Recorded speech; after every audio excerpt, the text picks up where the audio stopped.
Hey everyone, I was wanting to talk today about the illusion of control.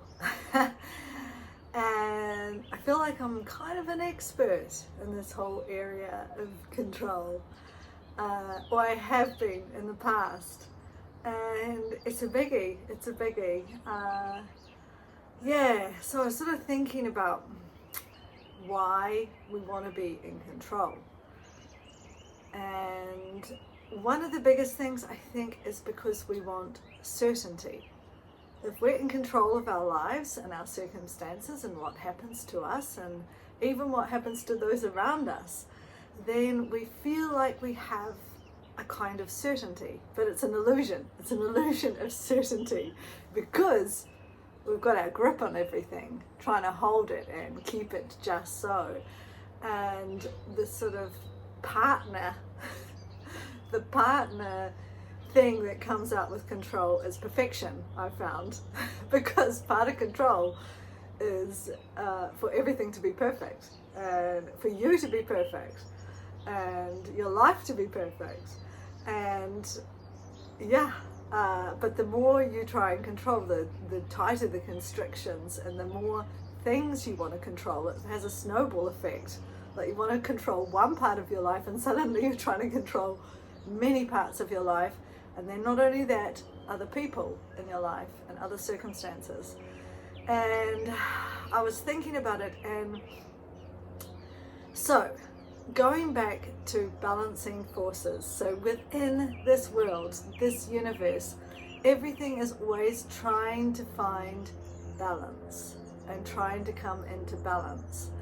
And for example, with storms, electrical storms is when hot air meets cold air, and to find balance, it has lightning, thunder, and a storm that blows, and everything afterwards is calm and it's in balance.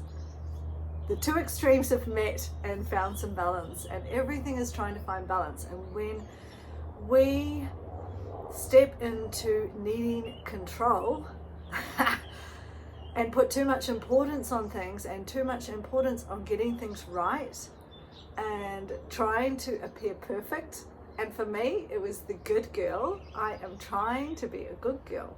If I'm a good girl, then maybe people will like me, then maybe I will be accepted, then maybe I will be seen. And but the problem is these balancing forces come into play and create havoc for a while because we put so much importance in being under control and appearing good and perfect and wonderful. And an example of this was when I began working at a Salador here in Nelson area, doing wine tastings, and I had never done that before in my life. But I arrived here and I was like, okay, I'm gonna get a job. It's the first job I've had in years because I've always been self-employed. So even that in itself was like, wow, a bit of a learning curve.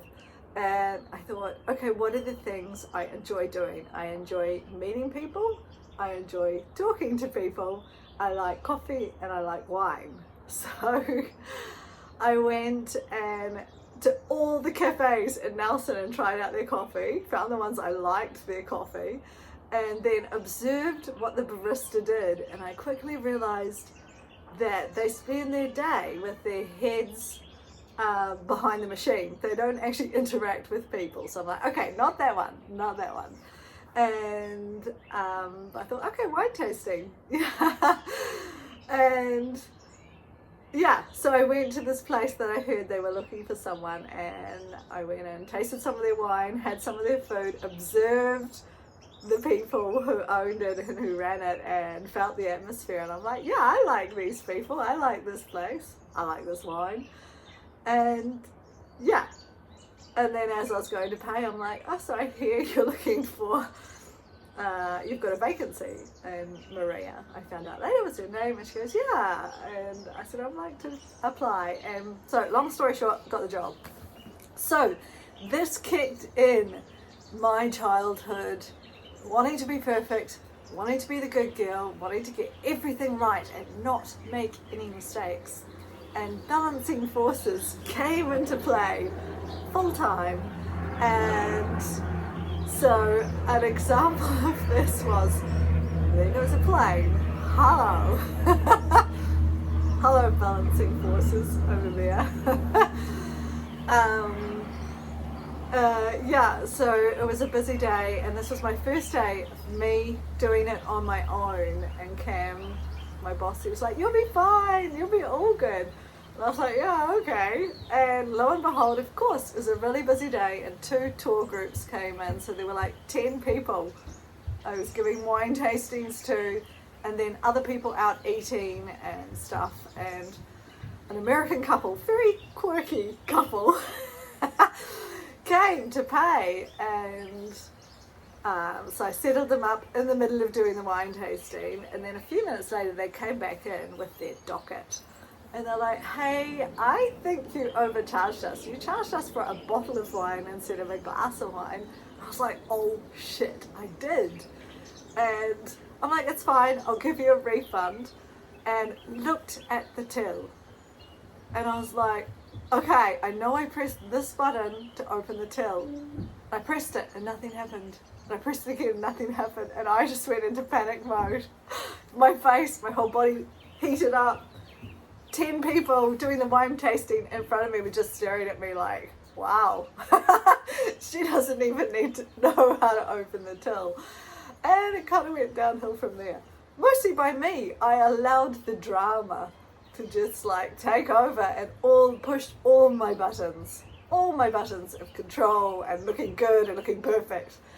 And in the end, I opened up my purse and gave them cash.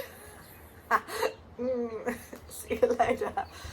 But very good lesson for me, and I thought about it afterwards. I'm like, okay, Tracy, this has all to do with control and your perception of yourself and how you perceive other people see you.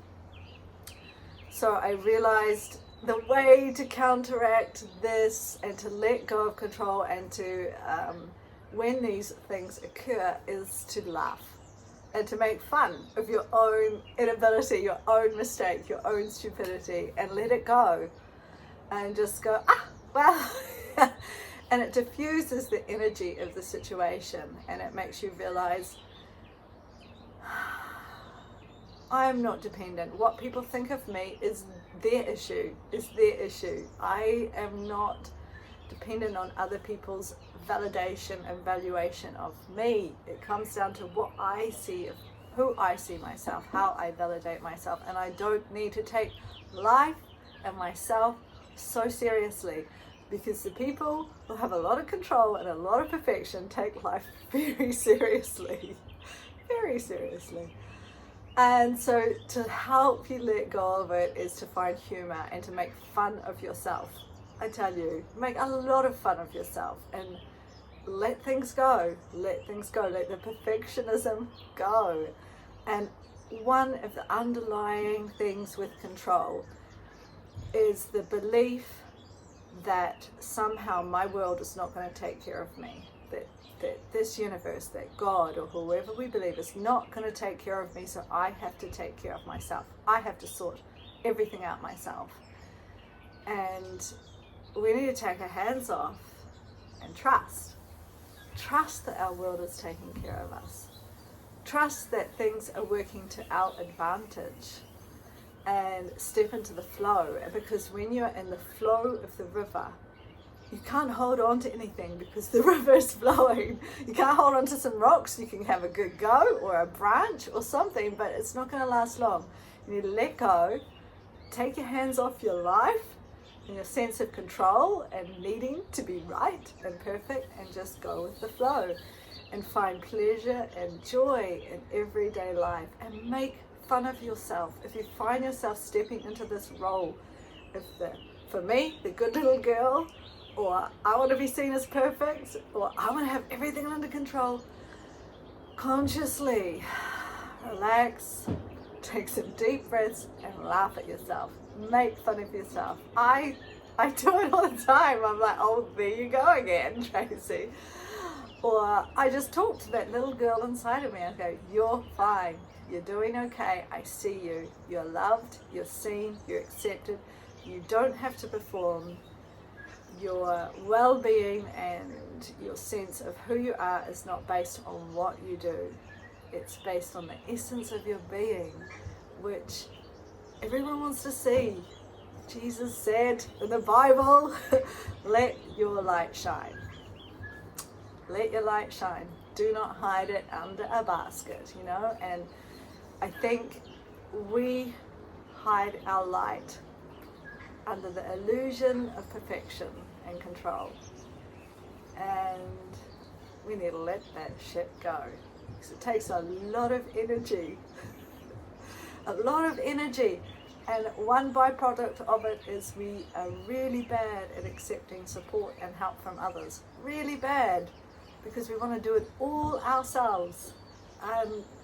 That's not sustainable in the long run. It's not good for your body, it's not good for your health, it's not good for your well-being, and it's not good for others, because how can they be part of your life if you literally do not let them in? And literally do not let them help and support you.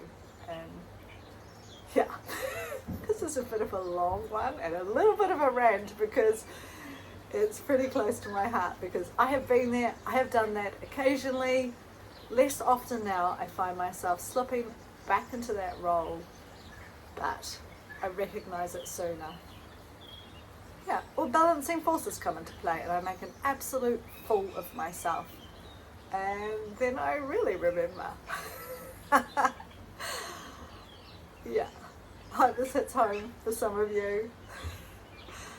Yeah, have a good day.